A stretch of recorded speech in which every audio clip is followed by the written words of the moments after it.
Hello guys, എല്ലാവർക്കും നമ്മുടെ പുതിയ വീഡിയോയിലോട്ട് സ്വാഗതം. ഇപ്പോൾ നിങ്ങൾ കണ്ടുകൊണ്ടിരിക്കുന്ന ഡൽഹി റെയിൽവേ സ്റ്റേഷനാണ്. വളരെ ക്രൗഡഡ് ആയിട്ടുള്ള ഒരു സ്ഥലമാണ് കേട്ടോ. ഇതിനടുത്തുള്ള ഒരു സിറ്റി സ്റ്റാർ എന്ന ഹോട്ടലിലാണ് നമ്മൾ താമസിച്ചിരുന്നത്. 4000 രൂപയായിരുന്നു റൂം റെൻറ്റ്. ശരിക്കും പറഞ്ഞാൽ നമ്മളവിടെ റൂം ഇത്രയും ക്രൗഡഡ് ആയിട്ടുള്ള ഒരു ഏരിയയിൽ ബുക്ക് ചെയ്യാൻ തന്നെ കാരണം എന്താണെന്ന് വെച്ച് കഴിഞ്ഞാൽ രാവിലെ 7:20 ട്രെയിൻ. അപ്പോൾ നമ്മൾ ഒരുപാട് പ്ലാൻ ഉണ്ടായിരുന്നല്ലോ, നമ്മളുടെ ഒരുപാട് സ്ഥലങ്ങൾ നമുക്ക് പോകാനൊക്കെ ഉണ്ടായിരുന്നു. അപ്പോൾ അതുകൊണ്ടാണ് നമ്മൾ ഇത്രയും അടുത്തുള്ളൊരു റെയിൽവേ സ്റ്റേഷൻ ആകുമ്പോൾ പെട്ടെന്ന് രാവിലെ തന്നെ നമുക്ക് പെട്ടെന്ന് തന്നെ എഴുന്നേറ്റ് പോരാം എന്നുള്ള ആ ഒരു ഇതുകൊണ്ടാണ് നമ്മളവിടെ ബുക്ക് ചെയ്തത്.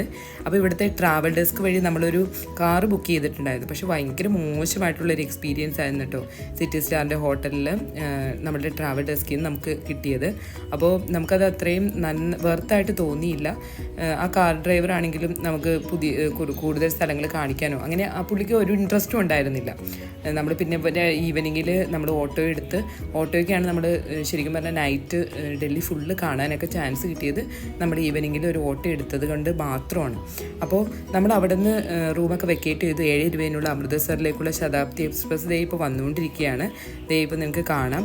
അപ്പോൾ ഇതിലൊരു ചെയർ കാറാണ് നമ്മൾ ബുക്ക് ചെയ്തിരിക്കുന്നത്. ചെയർ കാറിന് ഒരു ടിക്കറ്റിന് 1000 രൂപയാണ്, ഇൻക്ലൂഡഡ് ഫുഡ് ഓൾസോ. അപ്പോൾ നല്ല ഇതേ കണ്ടത് നമ്മുടെ അമൃതസറിലോട്ട് പോകുന്ന ശതാബ്ദി എക്സ്പ്രസ് ദേ വന്നു. നമ്മൾ AC കമ്പാർട്ട്മെൻ്റ് ആയിരുന്നു. ട്രെയിനിലൊക്കെ കയറി നമ്മളിതൊന്ന് സെറ്റായി, എല്ലാവരും നല്ല സന്തോഷത്തിലാണ്. നമ്മൾ ഒരു സ്ഥലത്ത് നിന്ന് ഒരു സ്ഥലത്തോട്ട് പോകുന്നതുകൊണ്ട് തന്നെ കുട്ടികളൊക്കെ ഭയങ്കര ഹാപ്പി ആയിരുന്നു.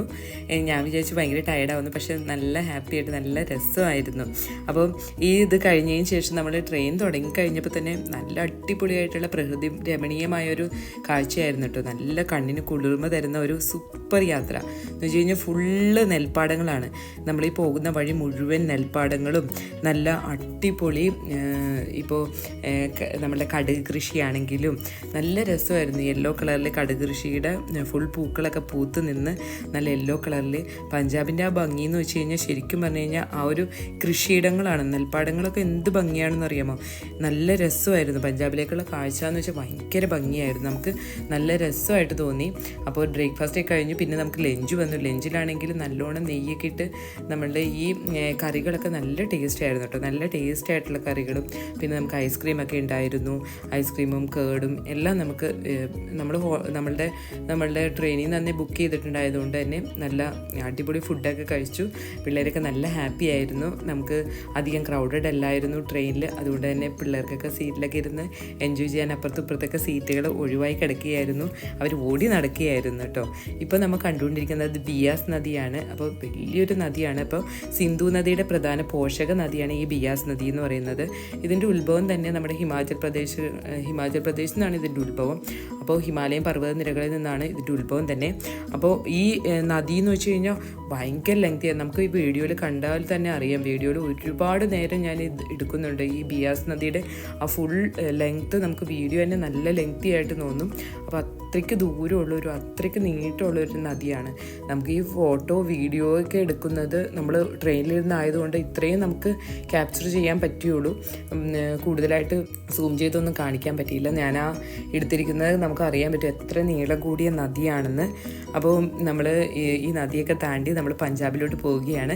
പഞ്ചാബ് എന്ന് വെച്ച് കഴിഞ്ഞാൽ നമ്മൾ ഈ യാത്ര തന്നെ നല്ല രസമായിരുന്നു. പഞ്ചാബിൻ്റെ ആ പ്രകൃതി ഭംഗിയും നല്ല പച്ചപ്പ് കലർന്ന ഏരിയയൊക്കെ ഫുള്ള് കൃഷിയാണ് കേട്ടോ. പഞ്ചാബ് എന്ന് പറയുമ്പോൾ തന്നെ ഫുള്ള് കൃഷിയാണ്. നമ്മൾ പഞ്ചാബിലോട്ട് കടന്നപ്പോൾ തുടങ്ങി കൃഷിയിടങ്ങൾ തന്നെയായിരുന്നു കൂടുതലും. അതുകൂടെ നമ്മളുടെ ട്രെയിനിലാണെങ്കിലും പഞ്ചാബിൽ ഒരുപാട് സിഖുകാരൊക്കെ ഉണ്ടായിരുന്നു നമ്മളുടെ ട്രെയിനിൽ. അപ്പോൾ നമ്മൾ ഈ പഞ്ചാബിൽ റെയിൽവേ സ്റ്റേഷനിൽ ഇറങ്ങിയത് ഇപ്പോഴാണ് ബിയാസ് നദിയുടെ എൻഡ് പോയിന്റിൽ എത്തിയിരിക്കുന്നത്. നമ്മൾ എത്ര നേരമായിരുന്നു ബിയാസ് നദി ഞാൻ കാണിച്ചില്ലേ. അപ്പോൾ അവിടെ നിന്ന് തുടങ്ങിയിട്ട് ഇതേ എൻഡ് പോയിന്റ് എത്തി. അതിൽ വെള്ളം കുറച്ച് കുറവായിരുന്നു കേട്ടോ. അപ്പോൾ ഇതൊക്കെ കഴിഞ്ഞ് നമ്മൾ നമ്മൾ ട്രെയിനിലൊക്കെ ഇരുന്ന് കുറച്ച് ഫോട്ടോസൊക്കെ എടുത്തു. അപ്പോൾ ഫോട്ടോസൊക്കെ എടുത്തത് ഞാനിൽ അറ്റാച്ച് ചെയ്യുന്നുണ്ട്. അപ്പോൾ ഇനി നമ്മൾ ചെന്ന് എത്തുന്നത് എവിടെയാണെന്ന് വെച്ച് കഴിഞ്ഞാൽ അമൃതസറിലാണ്. അപ്പോൾ നമ്മുടെ അമൃതസറിൽ നമ്മളുടെ റെയിൽവേ സ്റ്റേഷനിൽ എത്തി കഴിയുമ്പോൾ തന്നെ നമുക്ക് ഒരു ഡെമോ കാണാം. നമ്മളുടെ ഗോൾഡൻ ടെമ്പിളിൻ്റെ ഒരു ഡെമോ കാണാം. നമ്മൾ ഈ ഗോൾഡൻ ടെമ്പിളൊക്കെ കാണാൻ വേണ്ടിയാണ് നമ്മളുടെ പഞ്ചാബിൽ നമ്മൾ വന്നിരിക്കുന്നത് തന്നെ. നമ്മളിവിടെ നിന്നൊരു കാർ എടുത്തു. അവിടെ നിന്ന് നമ്മൾ ഹോട്ടലിലോട്ട് പോവുകയാണ്. ഹോട്ടൽ പ്രിപ്സണിലാണ് നമ്മൾ താമസിക്കാൻ ഉദ്ദേശിക്കുന്നത്. അപ്പോൾ ഹോട്ടലിൽ ഓൾറെഡി ബുക്ക് ചെയ്തിട്ടുണ്ടായിരുന്നു. 3500 രൂപയാണ് നമ്മളുടെ ഹോട്ടലിൻ്റെ റെൻറ്റ്. അപ്പോൾ നമ്മൾ ഹോട്ടലിൽ കുറച്ച് നേരം റെസ്റ്റൊക്കെ എടുത്തു. ഹോട്ടലിൽ നിന്ന് കുറച്ച് ഫോട്ടോസൊക്കെ എടുത്തിട്ടുണ്ട്. അപ്പോൾ ഫോട്ടോസൊക്കെ ഞാൻ ഇതിൽ അറ്റാച്ച് ചെയ്യുന്നുണ്ട്. ഹോട്ടലിൽ നിന്ന് ഫോട്ടോസൊക്കെ എടുത്തു. അതുകൂടാതെ ഹോട്ടലിൻ്റെ ഫുൾ വ്യൂ കാണിച്ചു തരാം. 3500 രൂപയുടെ റൂം എന്ന് പറഞ്ഞാൽ നല്ല വെർത്തായിരുന്നു കേട്ടോ. നല്ല റൂമായിരുന്നു. നമ്മൾ 7 ആപ്പിൾ എന്ന് പറഞ്ഞല്ലോ ജയ്പൂർ, അതുപോലെ തന്നെ നല്ല അടിപൊളിയൊരു റൂമായിരുന്നു. റൂമിൽ തന്നെ നമ്മളുടെ ബാത്റൂമൊക്കെ നമുക്ക് ഗ്ലാസ് ഉള്ള ബാത്റൂമുകൾ, നല്ല അടിപൊളിയായിട്ടുള്ള സെറ്റപ്പുള്ള നല്ല സൂപ്പറായിട്ടുള്ളൊരു റൂമായിരുന്നു. അപ്പോൾ ഇവിടെയൊക്കെ നമ്മൾ കുറച്ച് നേരം ഹോട്ടലിലൊക്കെ ഇരുന്ന് റെസ്റ്റൊക്കെ എടുത്തു. റൂമിൻ്റെ ഓരോ ഭാഗങ്ങളൊക്കെ ഞാൻ കാണിച്ചു തരാം. നമ്മുടെ ഹോട്ടലിൻ്റെ ബാത്റൂമൊക്കെ നല്ല ഭംഗിയാണ്. റൂമിൽ നിന്ന് തന്നെ നമുക്ക് ഗ്ലാസ് ഡോറാണ്, ബാത്റൂമിലോട്ട് നമുക്ക് കാണാനൊക്കെ പറ്റും. അപ്പോൾ നല്ല അടിപൊളി റൂമൊക്കെ ആയിരുന്നു. ഇനി നമ്മൾ ഇവിടെ നിന്ന് പോകാൻ ഉദ്ദേശിക്കുന്നത് ഇന്ത്യൻ സ്വാതന്ത്ര്യ ചരിത്രത്തിൽ തന്നെ ഏറ്റവും രൂക്ഷിതമായ സ്ഥലത്തേക്കാണ്. അപ്പോൾ ആ വീഡിയോ ആണ് നമുക്ക് നെക്സ്റ്റ് വരാൻ പോകുന്നത്. അപ്പോൾ അടുത്ത വീഡിയോ വരുന്നത് വരേക്കും ബൈ.